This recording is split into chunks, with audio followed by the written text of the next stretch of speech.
Assalamualaikum warahmatullahi wabarakatuh. Selamat pagi anak-anak. Gimana kabarnya pada pagi hari ini? Alhamdulillah, semoga kalian selalu diberikan kesehatan. Amin, amin, ya rabbal alamin. Sebelum Ibu menjelaskan materi pada pagi hari ini, alangkah baiknya kita berdoa terlebih dahulu. Silakan kepada ketua kelas Linda dipimpin doanya. Berdoa dimulai. Berdoa selesai. Oke anak-anak, kalian bisa dicek teman kanan kiri dan juga samping kalian siapa yang tidak masuk pada pertemuan hari ini. Alhamdulillah kalau masuk semua berarti temannya gak ada yang sakit dan diberikan kesehatan semuanya. Amin. Oke, siapa yang ingat pada pertemuan kemarin materi yang Ibu jelaskan? Apa yang kalian masih ingat? Oke, apa ini? Tentang sumber daya alam. Bagus. Ayo, siapa yang bisa menjelaskan tentang sumber daya alam? Oke, Ilham, apa? Sumber yang benar. Ilham menjelaskan sumber daya alam adalah sumber daya yang dapat diperbarui dan juga yang tidak dapat diperbarui. Oke, berarti anak-anak masih ingat ya pada materi yang Ibu jelaskan kemarin? Oke, bagus. Sekarang Ibu akan menjelaskan materi yang di sini, cara menjelaskan cara melestarikan sumber daya udara, sumber daya air, dan sumber daya tanah.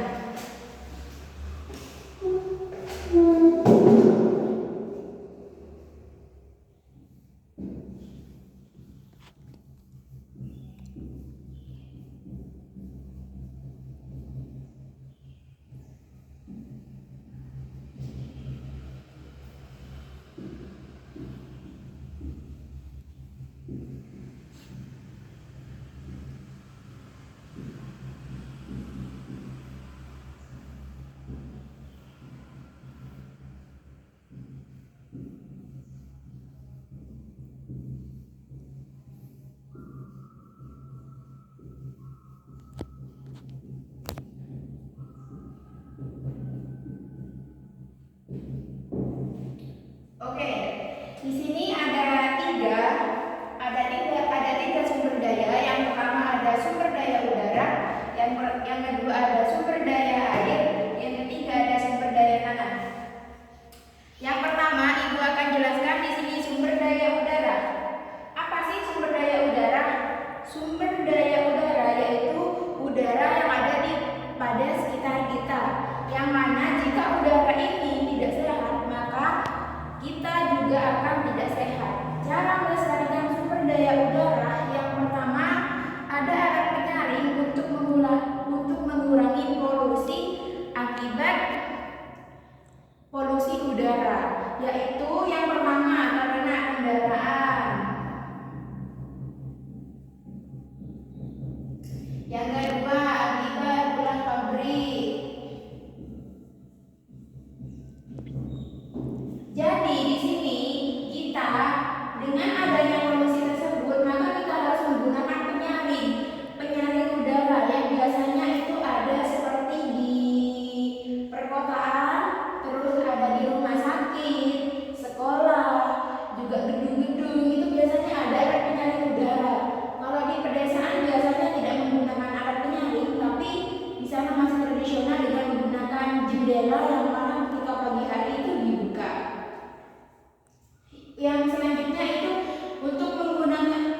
yang kedua untuk mengurangi kendaraan ketika berjarak dekat. Jadi kalau kalian mau kemana-mana nggak usah naik sepeda kalau jaraknya itu dekat, lebih baik jalan kaki. Yang kedua di sini ada sumber daya air. Sumber daya air di sini yaitu apa?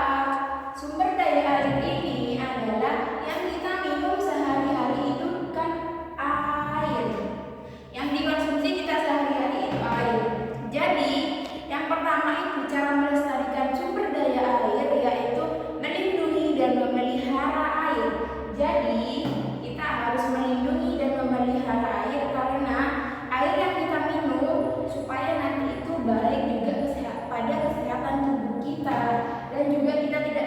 penyakit.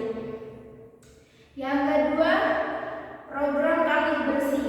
Biasanya program kali bersih ini yang masih hidup di pedesaan, yang mana biasanya di sungai-sungai itu diadakan program kali bersih untuk menjaga kebersihan air tersebut, yang mana nanti air bisa digunakan untuk mencuci pakaian,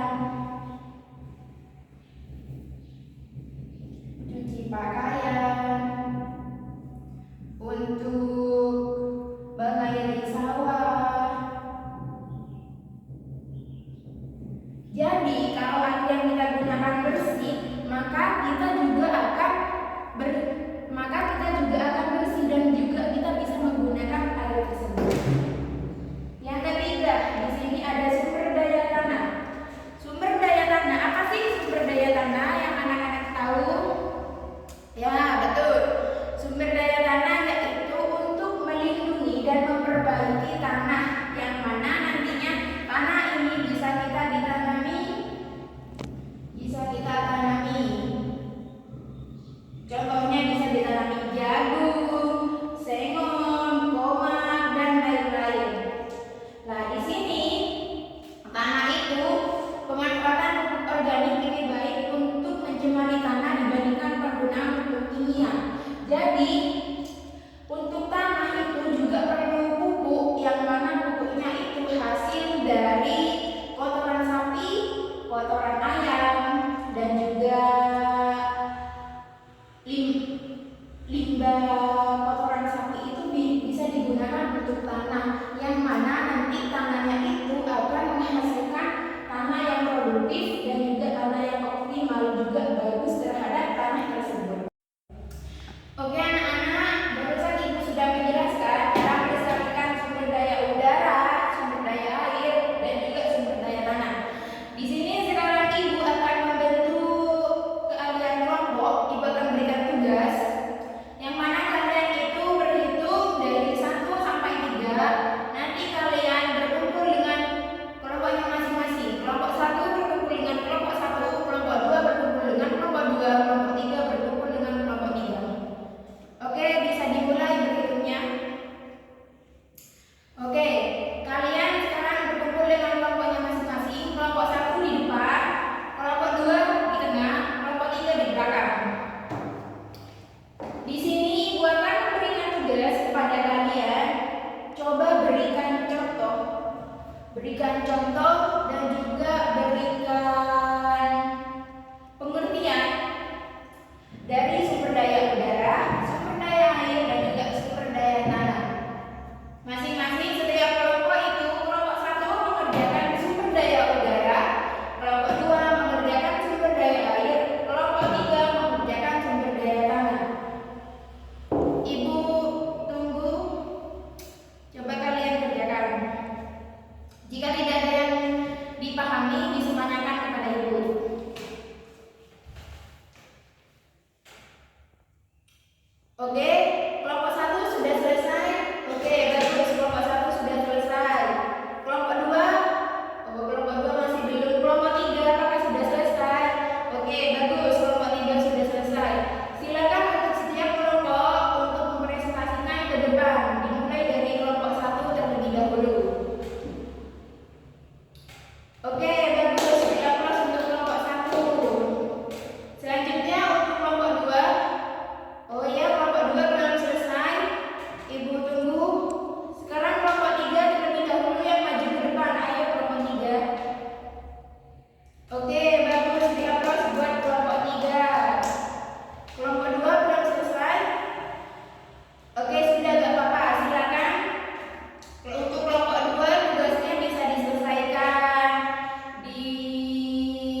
Kita